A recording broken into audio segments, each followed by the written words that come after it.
You ask Tiger to solve. This deals with linear equations with one unknown. The final result is x equals -400. Let's solve it step by step. Simplify the expression. Group the coefficients. Find the lowest common denominator. Multiply the denominators.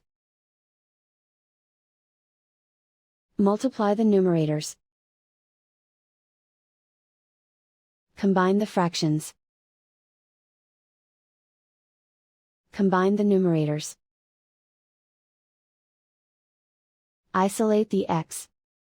Multiply both sides by inverse fraction 10 over -1. Group like terms. Multiply the coefficients.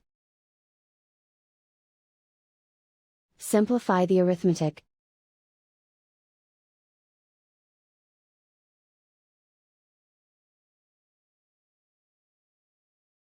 And so the final result is x equals -400.